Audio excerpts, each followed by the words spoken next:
मैं अपनी हस्तमैथुन की आदत को नहीं छोड़ पा रहा हूँ। आपके ब्रह्मचर्य के सत्संग एवं एकांतिक सुनकर इसके बहुत हानिकारक परिणामों का पता चला है, पर सब कुछ पता होने पर भी इसे नहीं छोड़ पा रहा। आपकी बताई हुई सारी नियमावली ज्ञात है, परंतु उसको अपने जीवन में फॉलो नहीं कर पा रहा हूँ। बच्चा, अब इसको छोड़ना तो आपको ही पड़ेगा। अब इसके लिए कोई तमाशा तो है नहीं। अब चूंकि आपने अपनी गंदी आदत डाली तो गंदी आदत को आपको ही छोड़ना होगा।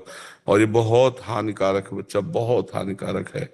कमर में दर्द, घुटनों में दर्द, नेत्रों में कम दिखना, चक्कर आने लगा, स्मृति को परिपक्व ना होना, बहुत जल्दी स्वप्न दोष हो जाना, कितने ऐसी बाधाएं आ जाएंगी आगे, या आ चुकी होंगी आपके जीवन में, या आगे आ जाएंगी जो आप संभाल नहीं पाओगे। अभी नहीं है तो बच्चा, गंदी बात को क्यों करते हो? तुम समझते हो गंदी बात फिर? पता नहीं बोलते, कंट्रोल ही नहीं हो पाता। 2-3 दिन तक करो फिर। नहीं बच्चा, ऐसे पता तो है ही है, आप ही करते हो। अब इसमें क्या है कि शासन की जरूरत है। आप अपने मन को शासन में लाइए। अब ये बच्चा ऐसा है कि आगे आपको गृहस्थी लायक नहीं रहने देगी। डॉक्टर लोग इसका सपोर्ट करते हैं, लेकिन वो आध्यात्मिक बात डॉक्टर भी नहीं जानते हैं। नष्ट नाड़ियों का घर्षण करने से उनकी इतनी शक्ति क्षीण हो जाती है कि वो गृहस्थ में संतानोत्पत्ति के लायक नहीं रहते। वो आवेश में आएंगे और फेल हो जाएंगे, वो गृहस्थ लायक नहीं रहते। ये बहुत खतरनाक चीज है जो हस्तमैथुन क्रिया है। ये बहुत खतरनाक, किसी को भी नहीं करनी चाहिए। ये ब्रह्म शक्ति है, जीवनी शक्ति है, इसको ऐसे नष्ट किया जाता है। एक मन अन्न पाने के बाद एक संतानोत्पत्ति की योग्यता पुरुष में आती है। ये तो भगवान शक्ति देते हैं, तो उन्हीं के बल से। नहीं तो बहुत हानिकारक है बच्चा। गृहस्थी में बस संतानोत्पत्ति के लिए आदेश है, व्यभिचार के लिए आदेश नहीं है। फिर तुम तो अभी बच्चा हो।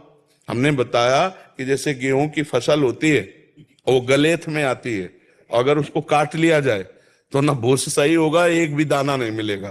कुछ दिन परिपक्व हो जाने दो, फिर वो फसल। तो अब जैसे आप हो, तो अगर बचपन से लेके 25 वर्ष की अवस्था तक ब्रह्मचारी, फिर इसके बाद गृहस्थ में एक सफल गृहस्थ रहेंगे आप, एक उन्नतशील गृहस्थ रहेंगे। बेमतलब क्यों अपने को नष्ट कर रहे हो?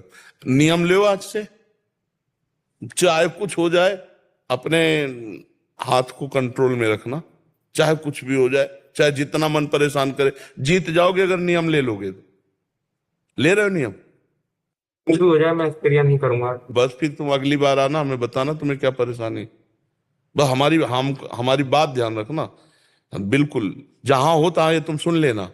और बच्चा, जीत जाओगे तो बहुत अच्छे व्यवहारिक आदमी बन जाओगे, समाज लायक बन जाओ। नहीं बच्चा, बेमतलब में अपने जीवन को नष्ट कर रहे हो। बेमतलब में, किसी काम में नहीं।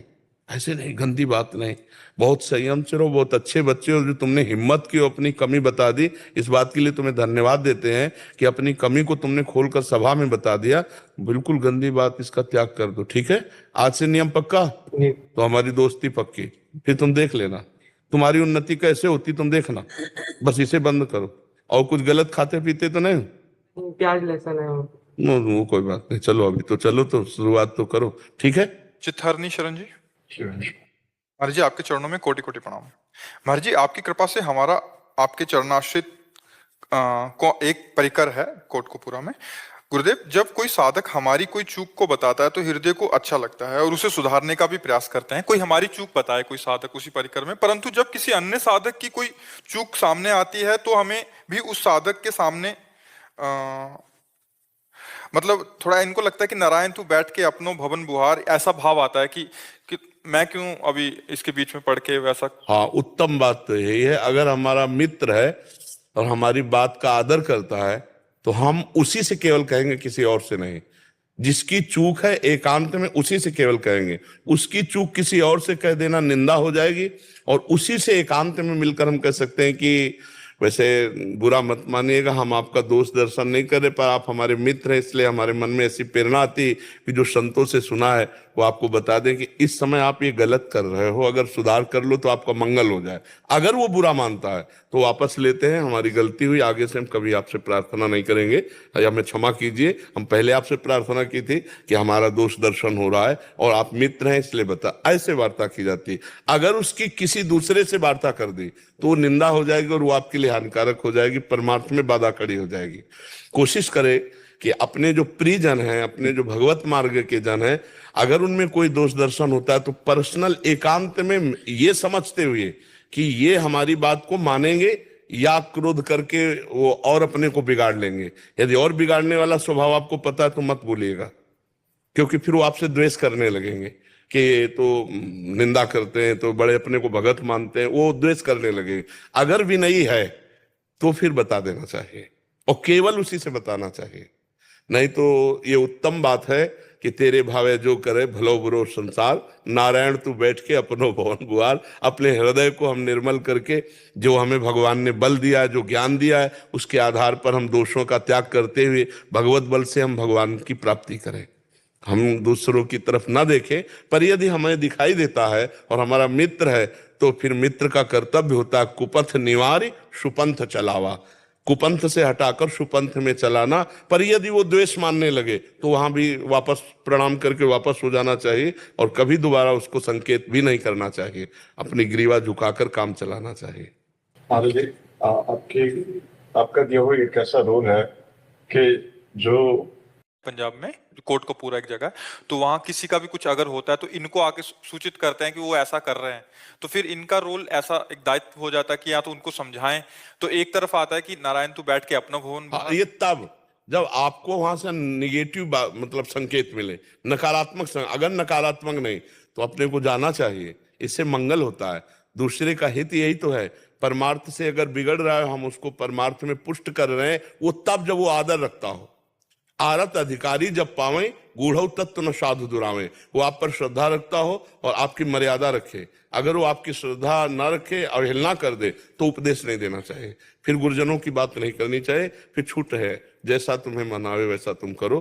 क्योंकि सब अलग अलग स्वभाव के हैं जीव, तो शरणागत होके भी शरणागत नहीं होते, शरणागत होके भी शरणागत नहीं होते। जैसे बाहरी कंठी बंधवा ली लेकिन हृदय से शरणागत नहीं हुए तो उनमें परिवर्तन नहीं आएगा।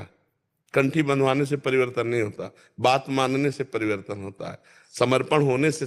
समर्पित है, अगर वो चूक कर रहा है तो आप बताओगे तो 100 बार आपको प्रणाम करेगा कि धन्य है, भगवान ने बड़ी कृपा की कि मुझे आप जैसा गुरु भाई मिला, कि जहां त्रुटि हो रही आपने संभाल लिया, धन्यवाद। कभी भी कोई गलती हो तो आप बिना संकोच के मुझे बताइएगा, ये शरणागत की भाषा होगी।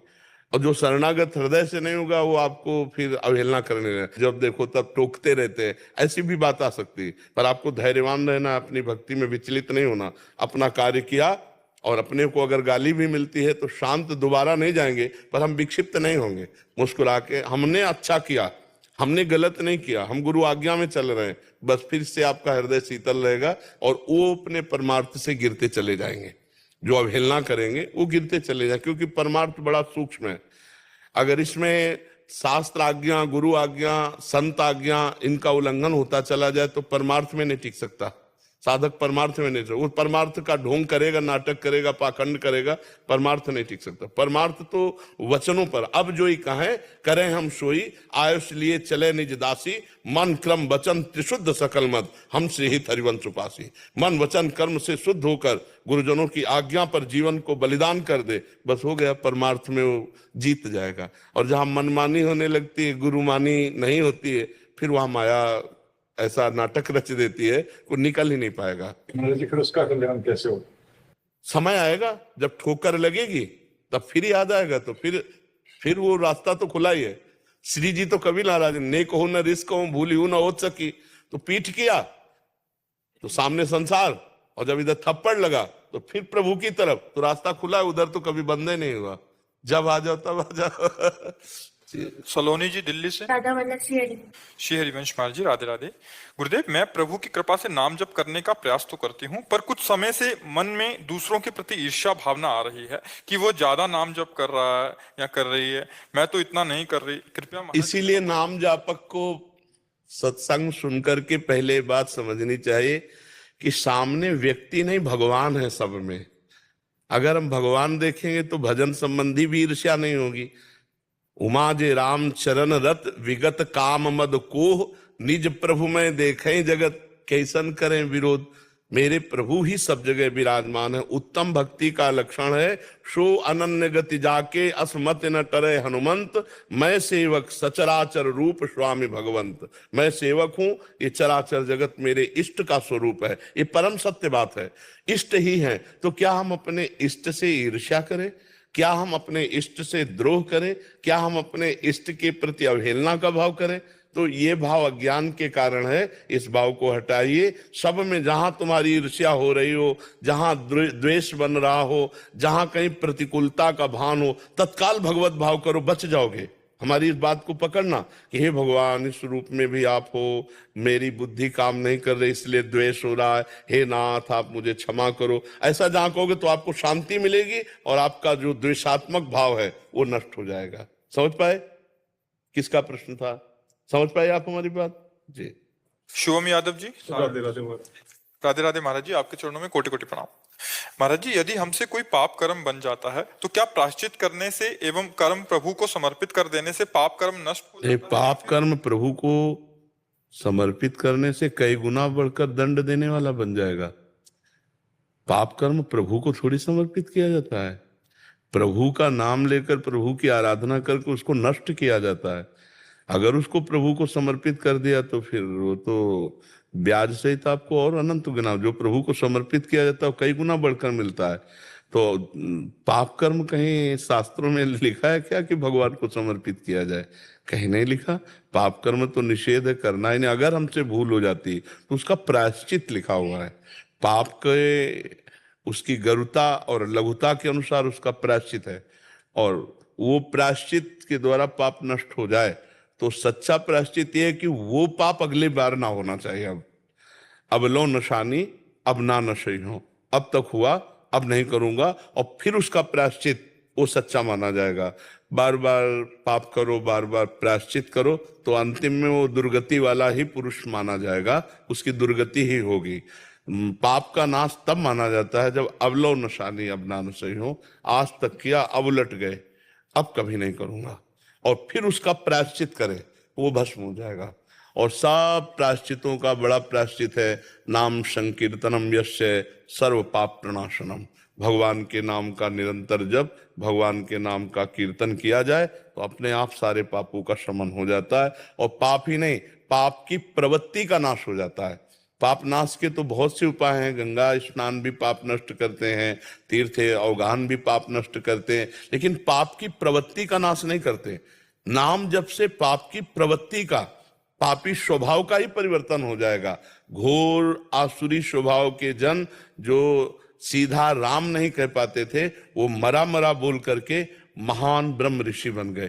प्रवृत्ति ही पलट दी, स्वभाव की स्थिति ही पलट दी और ब्रह्माकार वृत्ति कर दी। ये तीर्थ अवगान से नहीं हो सकता, ये केवल नाम जप से होगा, नाम कीर्तन से होगा, भगवान की शरणागति से होगा। जब तक भगवान की शरण में जीव नहीं आता, भगवत विमुख रहता है, तो कितना भी प्रायश्चित कर ले, वो बार बार प्रवृत्ति उसकी स्वभाववश वो पाप कर्म करता रहेगा, उसकी दुर्गति पक्की। और भगवान की शरण में आ गया तो कैसा भी पापी क्यों न हो, भगवान की शरणागति के प्रभाव से निश्चित उसका मंगल हो जाएगा, क्योंकि भगवद आश्रित है और भगवान नाम जापक है। भगवान कहते सर्वधर्मान परित्यज्य माम एकम शरणम ब्रज, तो अहम त्वाम सर्व पापेभ्यो मोक्षयिष्यामि मा शुचा।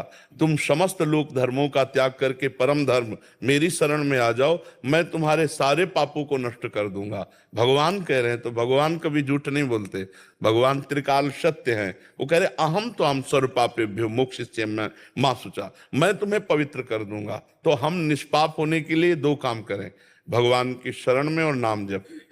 भगवान के आश्रित हैं और नाम जप कर रहे हैं, और नियम लें कि जो पाप हमसे हो गए वो पुनः ना होने पावे, हम ऐसा प्रयास करें। अगर हम फिर फिसल जाते हैं तो फिर भगवान से रो के पुकारते हैं, वो हमें बल देंगे और हम आगे से ऐसी गलती ना करें। समझ पाए आप? कर्नल राकेश कुमार जी। राधा वल्लभ श्री श्री हरिवंश महाराज जी, आपके चरणों में दंडवत प्रणाम। महाराज जी, क्या मनुष्य जीवित रहते हुए अपना पिंड दान स्वयं कर सकता है? जरूरत नहीं, भगवान को समर्पित हो गया तो पिंड दान करने की जरूरत क्या है? पिंड दान तो मृत शरीर, जो मृत शरीर हो गए उनकी किए जाते हैं। अपना पिंड दान तो भगवान को समर्पित कर दिया। ये पिंड ही तो है, ये पिंड है ना, पिंड ही तो है ये।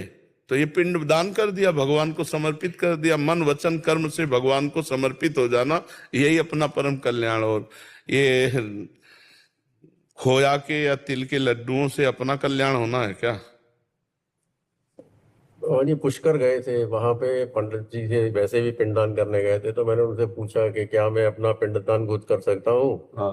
वो कहते कर तो सकते हैं, लेकिन आपको फिर ये सोच लेना कि आप जीवन में आप मर चुके हो। आप अरे ऐसे नहीं, ऐसे विधान कैसे होता है? ऐसे कैसे हो सकता है? आज तक कहीं शास्त्रों में पढ़ा है कि अपना जीवित पिंडदान किसी ने किया? पिंडदान शब्द से ही पितर शब्द जुड़ जाता है। पितर माने जो शरीर छोड़ चुके हैं। महाराज जी उन्होंने मेरा कर दिया। तो बढ़िया हो गया। हाँ, वैसे वैसे इसमें दोष है। आप श्री जी के शरणागत हैं, प्रियालाल के शरणागत है ना, मंत्रनिष्ठ उस टाइम नहीं थे, आए।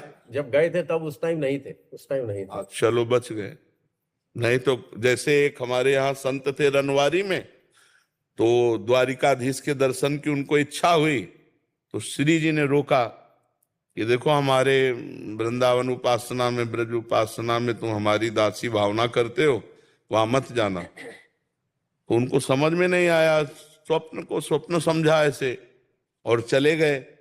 और वहां गए तो चक्र शंख आदि की छाप लगवा ली, और जब यहाँ आए रनवारी में तो भजन बंद उनका।